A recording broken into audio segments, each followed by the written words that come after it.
ناظرین ہم آپ کو بتا دیں کہ 30 اپریل 2025 کی شب ہندوستان کی فضا میں ایک پر اسرار خاموشی چھا گئی۔ رات 9 بجے ہزاروں گھروں، دکانوں اور دفاتر کی روشنیاں اچانک گل کر دی گئی۔ یہ کوئی حادثہ نہ تھا بلکہ ایک پرامن احتجاج بتی گل کے نام سے، جس کے ذریعے مسلمانوں نے وقف ترمیمی ایکٹ 2025 کے خلاف خاموش مگر با اثر آواز بلند کی۔ ناظرین، یہ احتجاج آل انڈیا مسلم پرسنل بورڈ کی اپیل پر کیا گیا، جسے ملک بھر کی مذہبی، سماجی اور سیاسی جماعتوں کی مکمل تائید حاصل ہوئی۔ حیدرآباد ہی نہیں بلکہ پورے ہندوستان کی مختلف ریاستوں کی امت مسلمہ نے یکجہتی کا مظاہرہ کرتے ہوئے یہ پیغام دیا: وقف املاک ہمارے مذہبی ورثے کا حصہ ہیں اور ان پر کسی بھی طرح کی سرکاری مداخلت ناقابل قبول ہے۔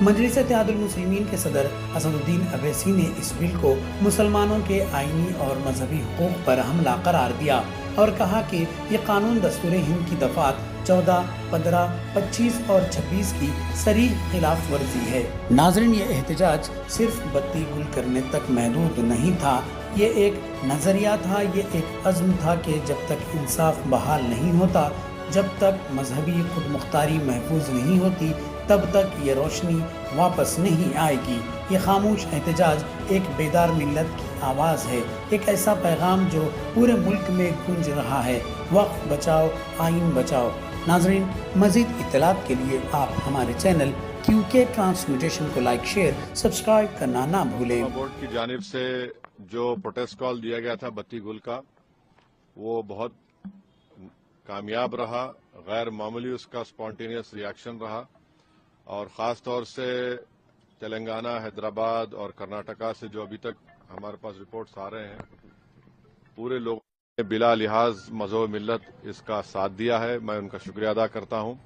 اور اس پروٹیسٹ کرنے کا ایک ہی مقصد ہے کہ ہم نریندر مودی گورنمنٹ کو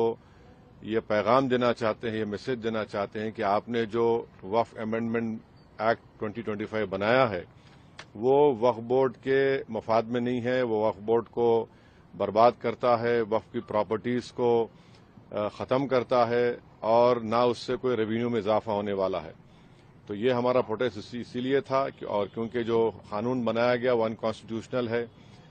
ہمارے سمویدھان کے فنڈامنٹل رائٹس کے آرٹیکل 14، 15، 25، 26 اور 29 کا گریو وائلیشن ہے، اسی لیے یہ پروٹیسٹ کال دیا گیا ہے۔ آئندہ 1-2 ہفتے کے بعد ہیومن چین کا بھی پروٹیسٹ ہوگا، راؤنڈ ٹیبل کانفرنس ہوں گی۔ تو یہ ہمارا پروٹیسٹ اس وقت تک چلتا رہے گا جب تک نریندر مودی کی حکومت اس بل کو واپس نہیں لے گی۔ میں آپ تمام کا شکریہ ادا کرتا ہوں جنہوں نے اس بتی گل پروگرام میں حصہ لیا۔ جس طرح کا یہ بتی گل کارکرم یا پروگرام کی جب بات کرتے ہیں تو آپ کو کیا لگتا ہے کہ اس طرح کے پروگرام سے کیا سندیش یا کیا اثر ہو سکتا ہے؟ نہیں، یہ دیکھیے، یہ اسپونٹینیسلی جنتا نے 15 منٹ کے لیے اپنے گھر کی لائٹ کو بند کیا، اپنے کمرشل اسٹیبلشمنٹس کی لائٹ کو بند کیا، اور ایک میسج ہم دینا چاہ رہے ہیں پردھان منتری نریندر مودی کو کہ آپ نے جو قانون بنایا وہ انکانسٹیٹیوشنل ہے، وہ بلیک لا ہے، وہ وقف پراپرٹیز کو بچانے کے لیے نہیں، وقف پراپرٹیز کو برباد کرنے کے لیے، اور ایک ایسا ایکٹ آپ نے بنایا جو بھارت کے مسلمانوں کی مسجدوں کو، قبرستانوں کو، وقف کی پراپرٹیز کو ان سے چھیننے کا